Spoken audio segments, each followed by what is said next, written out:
unos 3 meses sale el sexto informe, es un informe bianual, bueno, entonces ya pronto, pero en este caso que les traigo el quinto, lo que está analizando es el periodo 2013-2015, tendencias, hallazgos y los desafíos centrales en educación. Eso es lo que básicamente está el informe haciendo, pero también trata de contribuir en aspectos claves en la toma de decisiones, digamos, de los tomadores de decisiones en educación, ¿verdad? Por ejemplo, cuando estábamos haciendo el informe, cuando estaba trabajando en el informe, todavía no se llegaba al famoso 8% del PIB para educación. Ustedes saben que hay un compromiso político en el país para darle el 8% del PIB a educación, ¿verdad? 8% puede sonar mucho o poco, depende. ¿Cuánto será 8% del PIB? ¿Cuánta plata será? Debe ser un montón, ¿verdad? O sea, pues tengo una idea del montón, ¿verdad? Cada 1% del PIB equivale a 300.000 millones de colones. O sea, que le pluma, multipliquen por 8, ¿verdad? Eso es lo que esta sociedad está dispuesta a darle al Ministerio de Educación, a todo el sistema educativo nacional, ¿verdad? Entonces, estamos hablando de mucha plata. Pasar del 6 al 8, claro que es un montón de plata más. En ese momento estaban por ahí del 7%, ¿verdad? Entonces faltaba un 1% para llegar al 8%. Entonces la pregunta que nosotros le hicimos a los técnicos del Ministerio de Educación es, bueno, ¿qué van a hacer ustedes con ese 1% de más? ¿Les va a llegar al Ministerio? ¿Esa plata le va a llegar? ¿Qué van a hacer? ¿Verdad? Entonces decían los técnicos, bueno, mejorar el acceso a la educación, vamos a dedicar un 19%, mejorar la calidad de la educación, que es muy necesario, un 90%, y universalizar la educación secundaria un 32%. Pero cuando sumamos no los 200, los 242. Entonces ni con el 1% de más que le iban a dar le iba a alcanzar para hacer lo que querían hacer, ¿verdad? Pero no hay más plata. Entonces hay un tema clave de priorizar. ¿En qué debemos de priorizar en educación en el país? ¿En cuál de esas 3 cosas ustedes priorizarían? Es un tema importante, un tema clave, ¿verdad? Porque digamos, las necesidades que quiere cubrir el ministerio siempre va a ser más grandes que el financiamiento que la sociedad le podamos dar, ¿verdad? Entonces es importante que el ministerio priorice y es importante que el ministerio revise cómo distribuye la plata, ¿verdad? Porque históricamente siempre se ha distribuido favoreciendo mucho al país central, ¿verdad? Por eso, digamos, en general las condiciones de vida del país central son mejores que el resto del país, ¿verdad? Y entonces eso perjudica, digamos, a la población externa del país central. Entonces ahí hay temas importantes digamos, de análisis político que hacer con ese financiamiento. Pero además también, no solamente tratamos de ayudar de tomar decisiones, sino en profundizar algunos aspectos que son claves y que hay poco estudio, ¿verdad? Algunos porque son bastante recientes, pero en general hay poco estudio. Por ejemplo, el tema de la exclusión.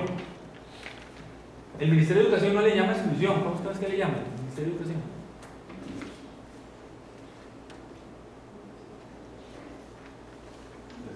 Los desertores, exactamente, ¿verdad? O sea, los desertores son los que se nos pasan al otro lado, nos traicionan, ¿verdad? Se van. Bueno, pero técnicamente no es muy correcto eso, porque muchos jóvenes no es que se quieren ir del sistema educativo, es que los echamos del sistema educativo, ¿verdad? No les damos opciones, condiciones, etc. Por eso le llamamos, nos parece, exclusión sería una palabra más adecuada. Bueno, ¿qué es lo que motiva a la exclusión? ¿Qué es lo que motiva a que los jóvenes se nos vayan? Bueno, hicimos un trabajo, un análisis, un estudio con 250 jóvenes que ya no estaban en los colegios, hubo que irlos a buscar a las casas, para que tengan una idea del trabajo que significa eso, y vean que con sus mismas respuestas, ¿verdad? Hay algunos factores que son potenciadores de esa exclusión, de ese irse del sistema educativo. ¿Como cuál? Bueno, si repite escuela, por ejemplo, algún grado de escuela, los muchachos que repiten algún grado de escuela tienen una alta posibilidad de dejar el colegio. ¿Sabrán los docentes de colegio si los muchachos con los que están trabajando, cómo les habrá ido en la escuela? Cuando ustedes pasaron por el colegio, sus docentes les preguntaron, ¿cómo les fue en la escuela, papi? ¿Cuál materia le costó más? ¿Le preguntaron algo? A mí sí. Sí. A ver. docente que ahí se preocupaba.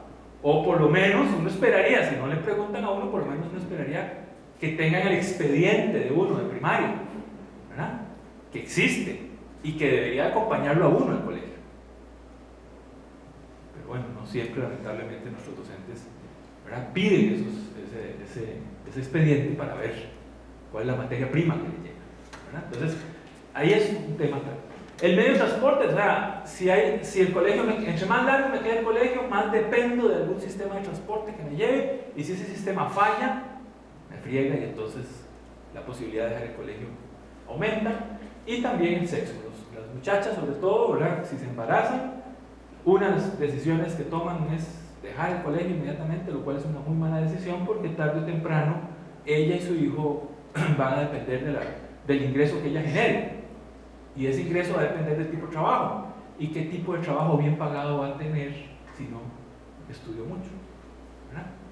Entonces es mala idea, ¿verdad?, dejar el colegio. Y también hay factores que lo amortiguan, o sea, que reducen la posibilidad de que yo deje el sistema educativo. ¿Como cuáles? La ayuda del gobierno, el famoso Avancemos, pues sí, pero vean que chiquitito, es pequeñito, ¿verdad? Pero sí, ayuda. Me ayuda más la tenencia de bienes de la familia, o sea, si la familia tiene condición socioeconómica, digamos, mejor condiciones, pues es más probable que sus hijos sigan estudiando. Si las condiciones son muy difíciles, la posibilidad de que dejen, ¿verdad?, de estudiar porque la familia no puede apoyarlo aumenta. Y el último, que me parece que es tal vez uno de los más centrales en este estudio, uno de los descubrimientos más interesantes de este estudio, es el nivel de satisfacción del muchacho con el apoyo del docente. O sea, los muchachos y muchachas tal vez no esperan que el docente les resuelva el problema. Los docentes además no son psicólogos, ni son trabajadores sociales, ni nada de eso, ¿verdad? Pero por lo menos que los oiga. Por lo menos que, ¿verdad?, es la persona de autoridad que yo tengo enfrente y yo quiero compartir mi problema, y por lo menos alguna palmadita en la espalda, lo que sea, ¿verdad?, lo que sea.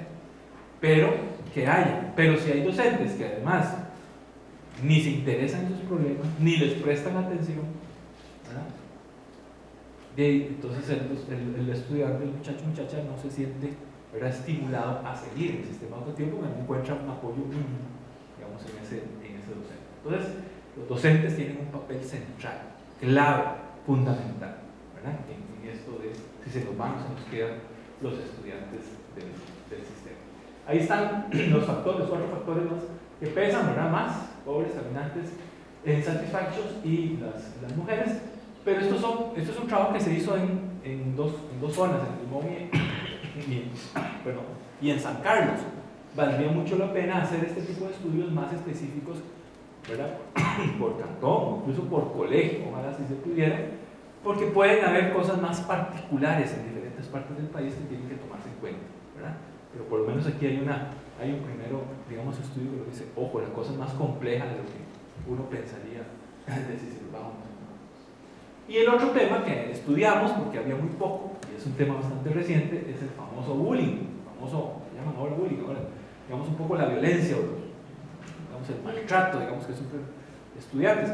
Pero no solo entre estudiantes, también con los profesores, o profesoras también a veces se involucran. Igual, entrevistamos a estudiantes, y vean que estos son de colegios, estos sí, son de colegios del área metropolitana, del Valle Central, ¿verdad? De 30 estudiantes, 12 dicen que son víctimas de la violencia, pero 3 dicen que son víctimas frecuentes.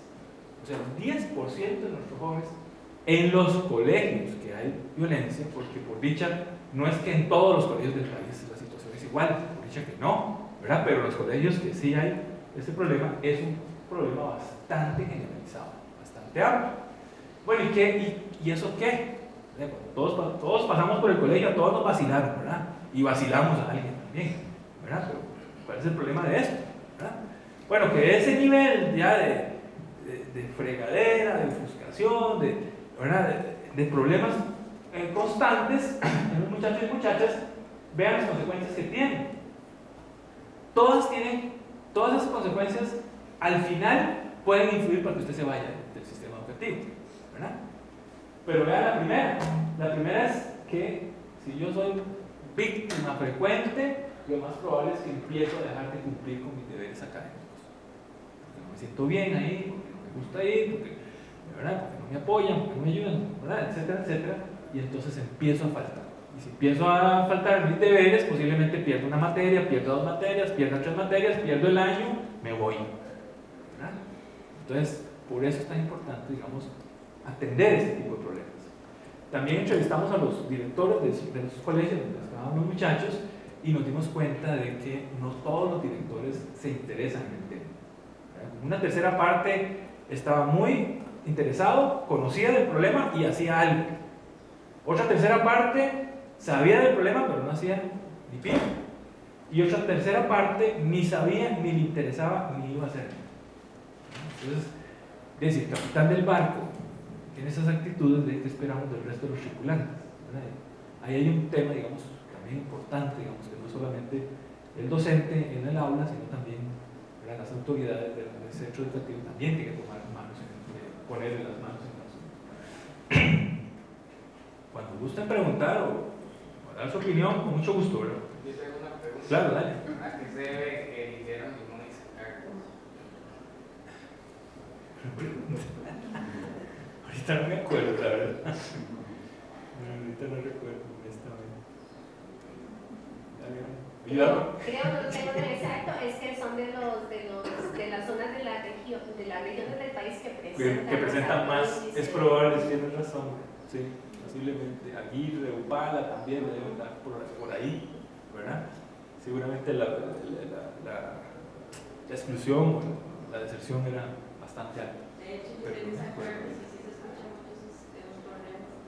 Que varias gente fue por eso, porque no tenía, te daban de pasar el bus por el frente de la casa o así. Esos son los temas que se escuchan todo el tiempo.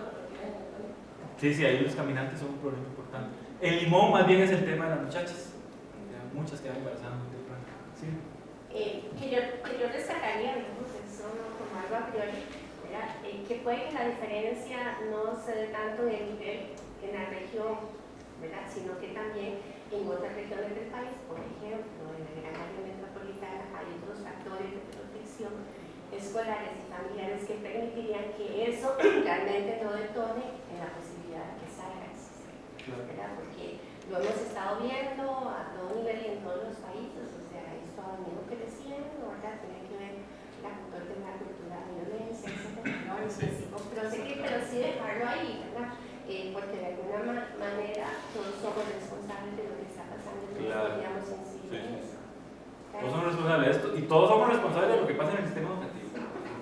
Todos tenemos.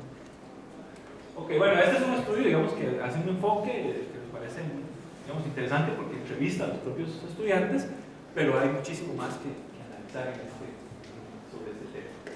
Bueno, entonces, esos son elementos, digamos, que trata de ayudar el informe al país, ¿verdad? Pero además el informe o el sistema educativo no está solo, no está aislado, ¿verdad? Está en un contexto nacional muy importante que se ha vuelto cada vez más complejo. Ahora en la tarde, sin adelantarles mucho, pero en la tarde vamos a ver en detalle por qué es que se nos ha vuelto tan complicado. Inclusive el contexto internacional se ha vuelto cada vez más amenazante para Costa Rica, más complicado.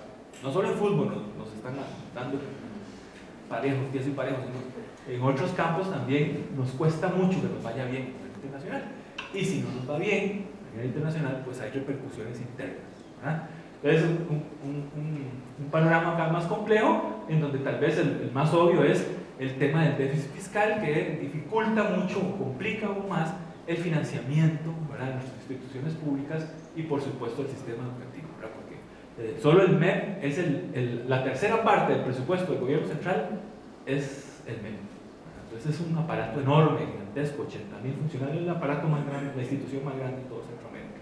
Entonces, eso es cada vez más complejo, ¿verdad? Entonces, la riqueza producida en el país después de la crisis del 2009, ¿verdad?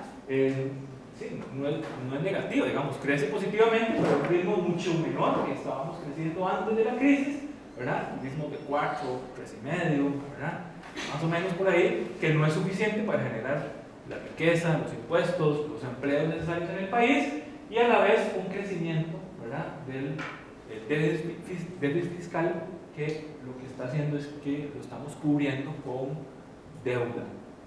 O sea, el gobierno no tiene para pagarle a todos los funcionarios, entonces va y pide prestado a algún banco internacional, ¿verdad? Entonces eso se llama deuda externa. Pero cada vez los bancos nos siguen prestando, pero cada vez nos dicen, mire, lo que pasa es que en Costa Rica la nota que tiene como buen pagador está bajando, está disminuyendo. Entonces, venga, lo voy a prestar, pero lo voy a prestar a un plazo más corto y a un interés más grande. Entonces sí, nos siguen prestando, pero la plata cada vez nos sale mucho más cara. Entonces, esos temas ahí nos están afectando, porque entonces, ¿verdad?, cada vez es menos plata para Costa Rica para invertir aquí y más plata para estar pagando la deuda externa. Entonces, este panorama no nos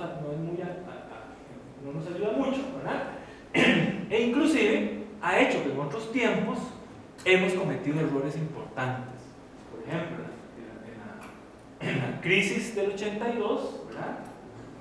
Ustedes son muy jóvenes, pero seguramente es como hablar desde la época clásica, más o menos, del 82, pero en realidad en términos del país fue ahí nomás, ¿verdad? Fue ahí nomás. Tuvimos una crisis muy severa y, digamos, una de las consecuencias fue recorte del gasto del gobierno. ¿Y dónde recortaron? De donde más se gasta, educación e infraestructura, ¿verdad?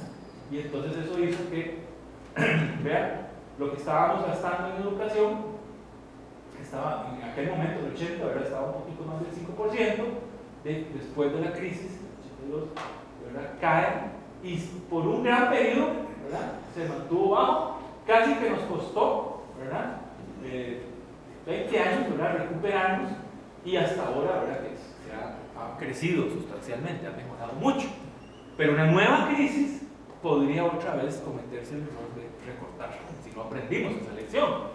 Y eso, bueno, ¿qué consecuencias tuvo? No, todo este periodo de tan baja inversión en educación, ¿qué consecuencias tuvo? Solo para contarles un caso, digamos, de todos los jóvenes que estaban estudiando en escuela en los 80, casi 1 millón no pudo seguir estudiando en colegio, porque no construimos colegios, no construimos infraestructura para absorber esa enorme población que se estaba graduando de sexto grado. Entonces es población que se quedó, de aquellos años se quedó, mucha de nuestra población se quedó con bajo nivel educativo. Ustedes revisan las familias de pobres de hoy día aquí en la zona, ¿verdad?, y hablan con los padres de esa familia, posiblemente gente que estuvo estudiando en los 80 pero ya no pudo seguir estudiando más. Entonces se quedó con bajo nivel educativo y eso significa que consigue trabajos, pero trabajos de baja remuneración. Entonces se dificulta la posibilidad de cubrir las necesidades, ¿verdad?, de la familia. Entonces, ojo con esos errores, deberíamos de haber aprendido, pero dicen que el ser humano a veces es el único animal que se tropieza 2 veces con la misma piedra. Bueno, ojalá que no cometamos ese error otra vez, ¿verdad? Y también, ¿verdad?, lo que sí es cierto es que también después de la recuperación, hemos mejorado los resultados educativos. Por ejemplo, en el 2000, ¿verdad?, esa es la población que tenía menos de secundaria, con secundaria y con estudios superiores. 10 años después, bajó la población que tenía menos de secundaria. Bajó la población que tenía menos de secundaria, ¿verdad?, aumentó la que tiene de secundaria o por supuesto aumentó la población que ha tenido acceso al sistema de educación superior. Entonces, son buenos resultados, ¿verdad?, han mejorado, pero ojo con cometer nuevos errores que antes no los hemos cometido hasta ahora, pero nadie nos vacunó para no cometerlos, ¿verdad? ¿Como cuáles? Por ejemplo, hay una nueva Costa Rica, las condiciones han variado permanentemente, digamos, muy fuertemente. De hecho, muchachos y muchachas, les tengo una noticia. De lo único que ustedes pueden estar seguros es que de todo cambia. Y todo está cambiando más rápido. Y prepararlos a ustedes para que entiendan ese cambio y respondan es tarea fundamental. Entonces, ustedes tienen que tener la mente abierta y entender que si las cosas fueron así en el pasado, eso no garantiza nada en el futuro. Porque las cosas pueden cambiar muy rápidamente. Y vean, la educación pues está cambiando. Ya está la población de 7 a 12, ¿verdad?, y la población de 13, o sea, la población en edad de estar en la escuela y en edad de estar en el colegio, ¿verdad?, en el 2000. Pero vean actualmente, disminuyó disminuyó. Ya no crece, la demanda de primaria ya no crece como crecía antes. Antes todos los años sabíamos que había que haber más chiquillos que querían entrar a la escuela y había que tener más escuelas y más profesores esperándolos. Ya no, ahora no, cambió. Vean, las escuelas que reportan disminución de la matrícula hasta 20% menos, ¿verdad? Escuelas grandes de más de 750 alumnos, escuelas de 250 a 750, escuelas chiquitillas de menos de 250, y ahí están todas. 70% de las escuelas del país reportan disminución en la matrícula. Entonces es una nueva realidad, ¿verdad? Cambió la situación, ya la escuela no es el fuerte nuestro, ¿verdad? Ya la mayoría de la población educativa nuestra no es la escuela, ahora está en el colegio, los colegiales en su mayoría, y va a seguir creciendo y debería seguir creciendo mucho más acelerado, porque en la escuela ya estamos cubriendo el 100%, o casi el 100%. O sea, no importa donde usted viva en este país, usted tiene derecho a ir a la escuela. Eso es un derecho real, no es un cuento de chinos. Aquí lo hemos logrado, ¿verdad? Pero en el colegio la cosa cambió muy drásticamente, ¿verdad? En el colegio todavía 20-25% de los jóvenes en edad de ir al colegio no están llegando al colegio. Entonces debería ampliarse todavía más la cantidad de jóvenes que estamos cubriendo. Pero vean, en la escuela se ha disminuido. Y si el Ministerio de Educación dice, bueno, hay menos estudiantes, ¿cuál es el paso que sigue? Para el Ministerio de Educación, en la lógica recorte de profesores, claro, de maestros y maestras. Y si menos estudiantes, necesito menos profesores, ¿cierto? La lógica, ¿verdad? Sin embargo, vean que los docentes siempre se han quejado de un tema clave, que es la cantidad de huilas que tienen acá en el aula. No será el momento histórico adecuado para decir, negociemos, disminuyamos la cantidad, en lugar de echar profesores, disminuyamos la cantidad de alumnos y hagamos una educación de mayor calidad, más personalizada. O pongamos 2 profesores por aula, porque de por sí, con lo que pide el MEP para que llenen papeles, sobra trabajo ahí para una sola aula con 2 profesores apenas. Uno queda claro y otro que llena papeles. Ahí se turnan mes con eso. ¿Verdad? Entonces, las circunstancias cambiaron, hay que buscar nuevas opciones, nuevas alternativas, nuevas formas de hacer las cosas, ¿verdad? Sin embargo, vean que esto ya se sabe, eso ya está claro, y a mí lo que me preocupa es quién está negociando esas cosas, quién está negociando las autoridades o hablando con las autoridades para, a ver, hagamos un cambio, cómo atendemos la relación cantidad de docentes, cantidad de alumnos. No. Que yo sepa, que yo haya habido, nadie lo está negociando. Entonces ahí hay, ¿verdad? La información va adelante y la negociación y la política va atrás. Ok. Entonces, en una época sí tenemos que decir que la cosa cambió, mejoró. Del 2000 para acá, mejorado importantemente la educación. Uno de los aspectos, bueno, esta es la imagen del primer informe, ¿verdad? Vean la cantidad de nudos que habíamos encontrado en el primer informe hace 12 años, ¿verdad? Por eso decimos que ahora cambió. Muchos de esos nudos se desataron, ¿verdad? Por ejemplo, financiamiento. Vean, educación es el sector del Estado que creció sustancialmente por encima de salud, seguridad social y vivienda, ¿verdad? Entonces, hay una apuesta social importante a educación, eso no hay duda. La sociedad costarricense está dispuesta, ¿verdad?, a apostar la educación. Y es sabio porque vean que en este país no tenemos petróleo, no tenemos cobre, no tenemos canal de Panamá, o sea, no tenemos otras cosas que podríamos estarle sacando plata. Lo único que tenemos realmente es población, gente. Así que invertir en nuestra gente, en nuestra población, para darles capacidades, ¿verdad?, es lo mejor que este país puede hacer. Entonces está muy bien, la decisión está muy bien. Aumentemos el presupuesto de educación. La otra pregunta que yo tendría es, ¿y los resultados también mejoraron? Vamos a ver qué piden ustedes. Pero en educación, vean, en ese momento estábamos en 7.5, ahorita ya está más, creo que es un 7.8, 7.9, algo así, estamos dando ya casi el 8, ¿verdad? Y súmele un 3% de gasto de bolsillo, que es educación privada y que es también la pública, que los maestros a cada rato mandan a decir, mande tanto y vale tanto y pague tanto. Es todos esos castillos, ¿verdad? Más o menos un 3% más. Entonces en educación en total en el país gastamos cerca del 10.4% del PIB. Y si cada punto es 300 mil millones, pues sáquenle pluma, ¿verdad? Hacemos una inversión gigantesca en educación, por darnos educación, formación, preparación. Entonces eso está muy bien. Hemos hecho cosas buenas también, no hay duda, con ese financiamiento. Vean los programas de inglés en primaria en el 2005, ¿verdad? Esas son las escuelas que tenían, y vean en el 2012, ¿verdad? Aumentó, y no solo en el Valle Central, ¿verdad? En todo el país, o sea, una cobertura muy amplia. Claro, ustedes me dirán, claro, pero es que los profesores de inglés no sabían inglés, pero estamos corrigiendo ese problema, ¿verdad? El MEP está evaluándolos, ¿verdad? Y el profesor que no tiene un nivel de inglés X, ¿verdad? Lo sacan de dar clases y lo mandan a prepararse mejor, y eso es lo que necesitamos, pero el programa ahí está, ¿verdad? Ya va caminando. Ahora, obviamente, bueno, en inglés fue obvio que necesitábamos evaluar a los profesores, pero también otra pregunta es, ¿solo en inglés necesitaríamos evaluar a los profesores? No. ¿En qué otra materia? Inglés y matemática, nada más. No, creo que en todas. Posiblemente en todas, ¿verdad? Matemáticas se cae por el peso. Incluso en matemáticas, y si el MEP hizo una prueba, le hizo tomó ítems de la prueba de bachillerato de matemáticas, que se supone que los profesores le ayudan a los muchachos para pasar eso, ¿verdad? Y se lo hizo a los profesores. 50% no pasó. Entonces, bueno, ahí, ¿verdad?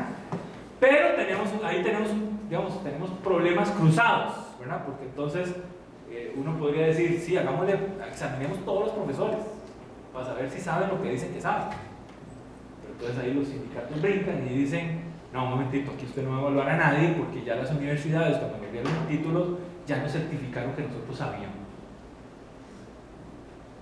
Sí, tiene razón.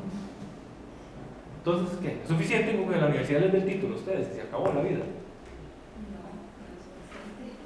¿Qué falta? ¿Qué los compromete a ustedes cuando se hacen profesionales? ¿A qué se comprometen? A muchas cosas, pero... exacto. Relacionado a esto, la actualización es central.